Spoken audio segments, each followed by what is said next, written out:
ఎప్పుడైనా గమనించారా? ఎక్కడో వేల మైళ్ల దూరంలో ఏదో ఒక సంఘటన జరుగుతుంది, కాని దాని ప్రభావం నేరుగా మన వంటగదిపై పడుతుంది, మన జేబుకు చిల్లు పడుతుంది. అసలు ఇదెలా సాధ్యం? ఈరోజు మనం ఒక డిటెక్టివ్లాగా ఈ కనిపించని కనెక్షన్ వెనకున్న ఆర్థిక రహస్యాన్ని ఛేదిద్దాం. మన ఇన్వెస్టిగేషన్లో ఇదే మెయిన్ క్వశ్చన్. ఎక్కడో ఒక దేశంలో యుద్ధం మొదలైతే ఇక్కడ మనే ఇంట్లో వాడే వస్తువుల ధరలు ఎందుకు ఆకాశాన్ని తాకుతాయి? వినడానికి విచిత్రంగా ఉన్నా మనందర్నీ ప్రభావితం చేసే ఈ గ్లోబల్ పజిల్ను ఇప్పుడు విడమర్చి చూద్దాం. సాక్ష్యం మన కళ్ల ముందే ఉంది. చూడండి, ఒక పెద్ద గ్లోబల్ సంఘర్షణకు ముందు తర్వాత మన కిరాణా బిల్లులో తేడా స్పష్టంగా కనిపిస్తోంది. పాలు, కూరగాయలు, మనం రోజూ వాడే వంట నూనె, ఇలా ప్రతి వస్తువు ధర పెరిగిపోయింది. ఇది యాదృచ్ఛికం కాదు. దీని వెనక ఒక పెద్ద చైన్ రియాక్షన్ ఉంది. ఇంతకీ అదెలా పనిచేస్తుందో తెలుసా? ఈ మొత్తం మిస్టరీకి తాళుంచెవి ఇదేనండి. మన మొదటి అతిపెద్ద క్లూ చమురు. ప్రపంచ ఆర్థిక వ్యవస్థ అనే శరీరానికి ఇది రక్తం లాంటిదనమాట. ఈ ఒక్క పాయింట్ అర్థమైతే చాలు, మొత్తం కథ మనకు క్లియర్గా అర్థమైపోతుంది. మనం కొంచెం లోతుగా చూస్తే చమురంటే కేవలం మన బండల్లో పోసే పెట్రోలు, డీజిలు కాదని అర్థమవుతుంది. అది మన గ్లోబల్ ఎకానమీకి జీవనాడి. ఫ్యాక్టరీల నుండి రవాణా వరకు మన జీవితంలో ప్రతి అడుగులో దాని పాత్ర ఉంది. అది లేకపోతే ఈ ప్రపంచమే ఆగిపోతుందేమో. ఈ చమురు అనే నెట్వర్క్ ఎంత పెద్దదో చూడండి. మనం కొనే ప్రతి వస్తువు ప్రయాణం వెనుక చమురు ఉంది. పొలంలో పండి మన ప్లేట్లోకొచ్చే కూరగాయలైనా, ఫ్యాక్టరీలో తయారై మన ఇంటికొచ్చే వస్తువులైనా, ఆన్లైన్లో ఆర్డర్ చేసే ఫుడ్ డెలివరీ అయినా అన్నీ ఈ కనిపించని చమురు దారంతోనే ముడిపడున్నాయి. సరే, ఇప్పుడు చుక్కలన్నీ కలుపుదాం. ఒక గ్లోబల్ సంఘటన మన పర్సును ఎలా ఖాళీ చేస్తుందో ఆ స్టెప్ బై స్టెప్ ప్రాసెస్ను చూద్దాం. ఇది అచ్చం ఒక చైన్ రియాక్షన్ లాంటిది. చూసారా, ఇది ఒక డామినో ఎఫెక్ట్ లాంటిదనమాట. మొదటిది అంటే గ్లోబల్ ఆయిల్ సప్లై దెబ్బతినగానే ఇక ఒకదాని తర్వాత ఒకటి అన్నీ కదులుతాయి. రవాణా ఖర్చు పెరుగుతుంది, ఫ్యాక్టరీల్లో ప్రొడక్షన్ కాస్ట్ పెరుగుతుంది, చివరికి ఈ భారం మొత్తం మన వాలెట్పై పడుతుంది.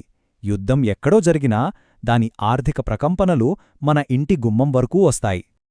ఇది కేవలం థియరీ కాదు, రియల్ లైఫ్లో ఇది ఎలా జరిగిందో చూద్దాం.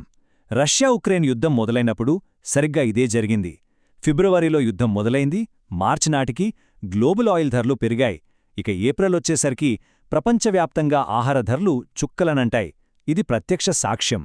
నీళ్లల్లో ఒక చిన్న రాయి వేస్తే అలలు ఎలా వ్యాపిస్తాయో అలాగే ఈ ఆర్థిక షాక్లు ప్రపంచమంతా వ్యాపిస్తాయి.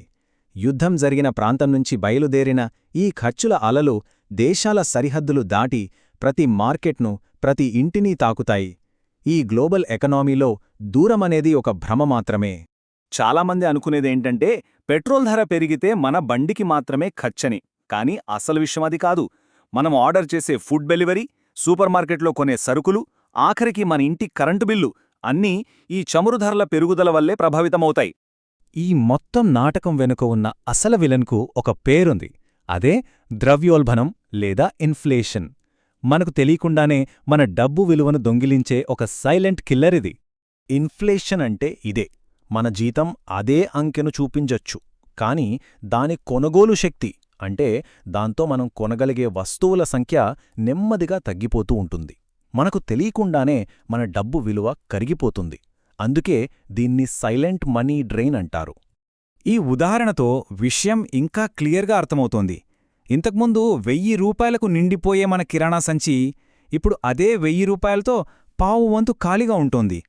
మనం ఖర్చు పెట్టే డబ్బు మారలేదు, కానీ ఆ డబ్బు విలువ పడిపోయింది. ఇదే అసలు నష్టం.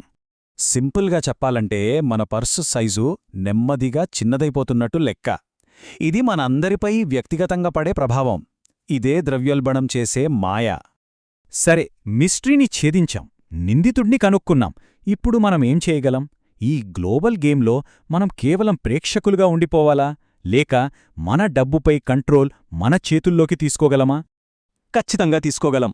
మన చేతుల్లోనే కొన్ని పవర్ఫుల్ టూల్స్ ఉన్నాయి. ఒకటి, అనవసరమైన ఖర్చులేంటో ఓసారి చూసుకుని వాటికి కళ్ళెం వేయటం. 2, ఇలాంటి అనిశ్చిత సమయాల్లో పొదుపును ఒక అలవాటుగా మార్చుకోవటం. ఇక చివరిది, అప్పటికప్పుడు ఏది పడితే అది కొనకుండా ప్రతి రూపాయిని ఆలోచించి ఖర్చు పెట్టటం. ఈ సింపుల్ హ్యాబిట్సే మనల్ని కాపాడుతాయి.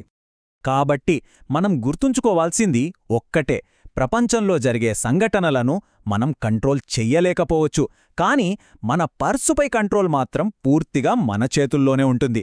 నెక్స్ట్ టైం వార్తల్లో ఒక గ్లోబల్ ఈవెంట్ గురించి విన్నప్పుడు దాన్ని కేవలం ఒక వార్తగా చూడకండి. దాని వెనుక ఉన్న ఈ ఆర్థిక గొలుసును అర్థం చేసుకోండి మరియు మీ డబ్బును తెలివిగా కాపాడుకోండి.